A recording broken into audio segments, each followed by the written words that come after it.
Olá meninas, boa tarde, como é que vocês estão? Já é boa noite, né? Muita saudade de falar com vocês aqui, né? A gente que morre de vergonha, mas assim, quando a gente começa a falar é tão gostoso, né? E a gente pede sempre para o Espírito Santo direcionar para que a palavra alcance o coração de pelo menos uma pessoa, faça uma diferença na vida dela, né? Porque a gente nunca sabe o que a pessoa tá do outro lado, que tá do outro lado tá passando, né? Até eu li uma frase essa semana que falou muito comigo que era mais ou menos assim: seja muito cuidadoso ao tocar o coração de uma pessoa, porque você não sabe quais são as dores que tem ali, né? Então eu oro para que as palavras realmente sejam inspiradas pelo Espírito Santo, para que toque o coração de vocês, que traga alegria, que traga alívio, tá bom? Hoje nós vamos falar sobre João 3. João 3 tem o versículo mais conhecido da Bíblia, né? Mas eu queria falar um pouquinho sobre Nicodemos, a conversa que Nicodemos teve com Jesus. Nicodemos, ele era um fariseu, né? O que era um fariseu, um saduceu? Os fariseus eram de um tipo de, não sei se eu posso dizer partido, mas eles eram uma classe de acadêmicos, entendedores, estudantes e entendedores da lei, doutores da lei, né? Então eles tinham muito conhecimento da história, das leis de Moisés, e eles eram respeitados pelo povo, né, como doutores realmente. Então, e Nicodemos, ele era, aqui no versículo 1, deixa eu ver aqui, tô perdida, né, hoje, tô não. Diz assim: havia um fariseu chamado Nicodemos, uma autoridade entre os judeus. Então, ele era reconhecido como autoridade, né? Ainda assim, você imagina, né? Aquele homem pomposo, estudado, doutor, né, com essas roupas do melhor tecido, né? Ele teve a humildade de reservar um tempo na agenda dele e ir falar com o filho de um carpinteiro para tirar as dúvidas que ele tinha em relação ao que ele ouvia Jesus pregar e dizer, né? E ele diz assim no versículo 2: à noite, provavelmente depois de um dia de muito estudo, de muito debate, de muita discussão, lá naquele local que eu imagino que eles ficavam estudando, né, e debatendo sobre as questões, ele diz: mestre, sabemos que ensinas da parte de Deus, pois ninguém pode realizar os sinais miraculosos que estás fazendo se Deus não estiver com ele. E Jesus responde para ele: olha, ninguém pode ver o reino de Deus se não nascer de novo. E ele fala: mas como assim? Como que alguém pode nascer de novo sendo velho? Não dá para entrar no ventre da mãe e renascer. E aí Jesus fala para ele, né? Olha, eu te digo a verdade. Ninguém pode entrar no reino de Deus se não nascer da água e do espírito. O que nasce da carne é carne, mas o que nasce do espírito é espírito. E aí ele fala: não se surpreenda pelo fato de eu ter dito, é necessário que vocês nasçam de novo. O vento sopra onde quer, você o escuta, mas não pode dizer de onde vem nem para onde vai. Assim acontece com todos os nascidos do Espírito. E aí Nicodemos ainda não entende e pergunta assim: mas como assim? Como pode ser isso, né? E aí Jesus responde para ele assim: viu, você que é mestre em Israel não entende dessas coisas, né? Então, no meu entender, assim, o que é que Jesus estava querendo dizer ali? Não é o muito saber, não é o muito estudar, embora nós tenhamos que estudar, né, e nos alimentarmos da palavra, mas não é o muito saber e não é o muito estudar. O saber e o estudar, se não forem direcionados pelo Espírito, se nós não tivermos uma mente nascida do Espírito, e eu entendo nascer de novo, né? Você simbolicamente nasce de novo da água, Mas a sua mente, a palavra fala que a nossa mente precisa ser renovada pelo Espírito, né? E quando nós tivermos uma mente renovada pelo Espírito, uma mente espiritual, nós vamos entender das coisas espirituais, né? E assim, eu falei de Nicodemos no começo, né, da importância dele ter arrumado um tempo na agenda, porque às vezes a gente não entende algumas coisas que estão acontecendo conosco, algumas coisas que nós passamos na vida. Mas Deus, por que aconteceu isso? Por que eu fiquei doente e tal, né?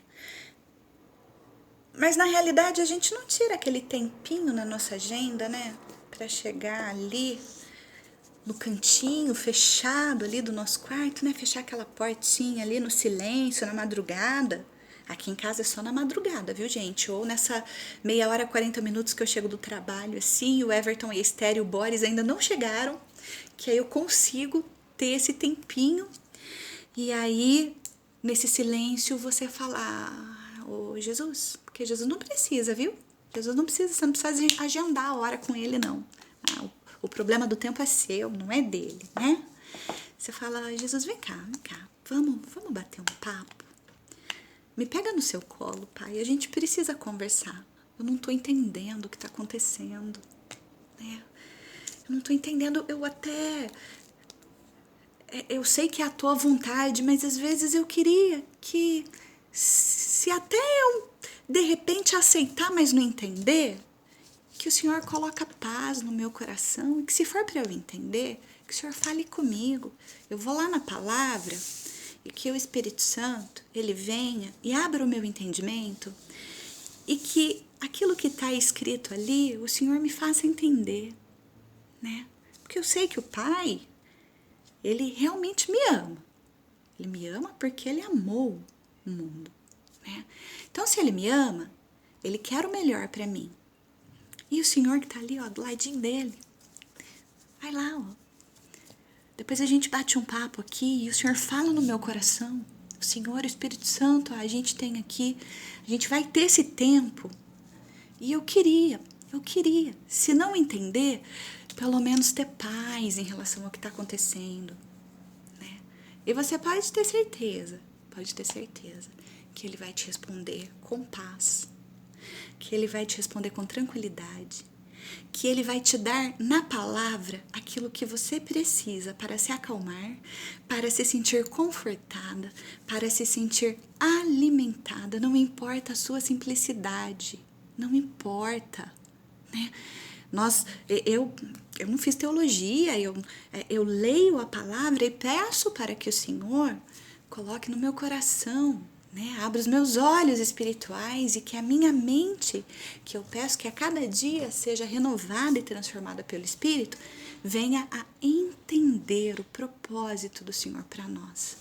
E eu também entendo que o nascer de novo é nós nos despirmos dos nossos pré-conceitos, né? Dos nossos pré-conhecimentos. Por quê? Porque o espiritual, ele não precisa ser explicado, né? Ele precisa ser aceito, né? Ele precisa ser aceito. É como a questão do vento, né? A gente não...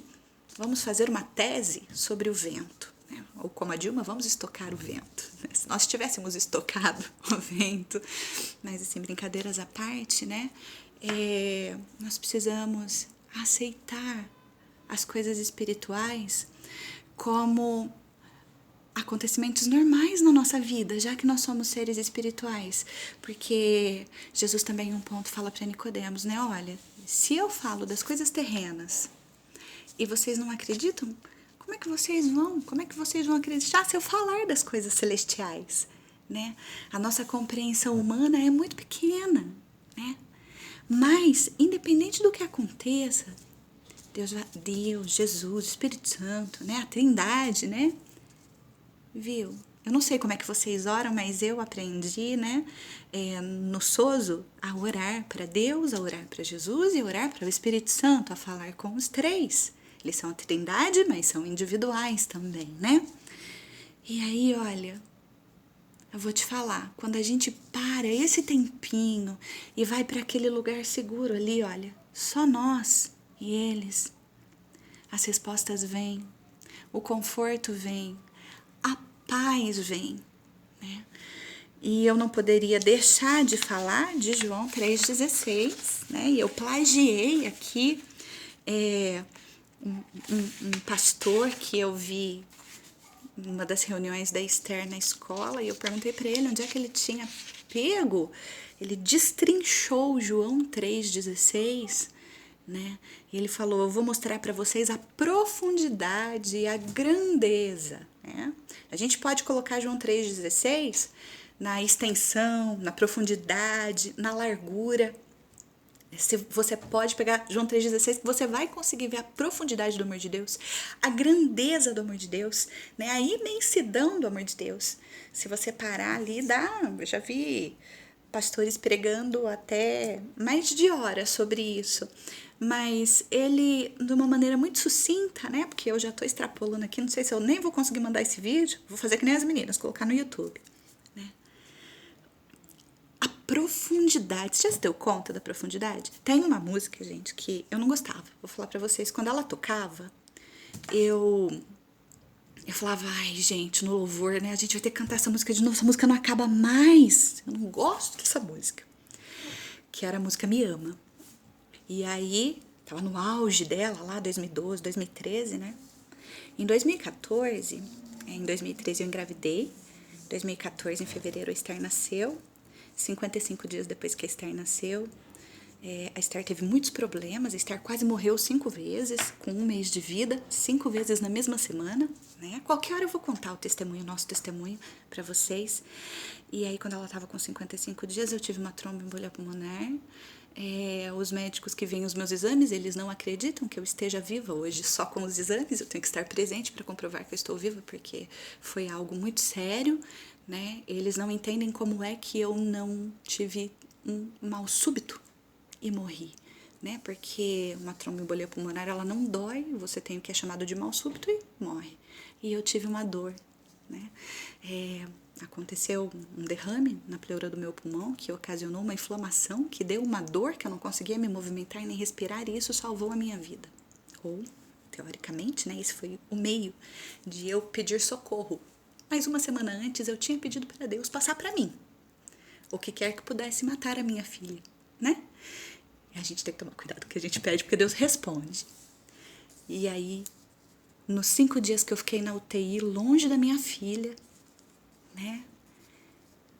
Essa música passou a ter um outro sentido para mim. O amor de Deus, ele passou a ter uma nova dimensão para mim, né? Então, pensa nos momentos difíceis que você já passou e naquele socorro, ou naquele alívio, né? Que veio de repente sobre a sua vida. E lembra que esse é o amor de Deus. Por quê? A maior explicação. Deus, o maior ser, amou o maior sentimento, o mundo, a maior entidade, de tal maneira, com a maior intensidade, que a maior consequência deu a maior e mais generosa ação, a maior entrega de propriedade, filho, a maior dádiva, unigênito, a maior e melhor procedência, para que a maior finalidade, a maior totalidade, a maior individualidade, que nele crê com a maior simplicidade, não pereça, a maior promessa, mas a maior diferença, tenha a maior posse, a vida, o maior dom, eterna, a maior duração. Que Deus te abençoe e que a cada dia o Espírito Santo te faça entender o imenso, infinito, profundo, inexplicável amor de Deus por você e por mim transgressores, pecadores, não merecedores. Mas Ele nos amou, assim mesmo. Que Deus te abençoe e guarde a sua vida. Um grande beijo no seu coração. Fica com Deus.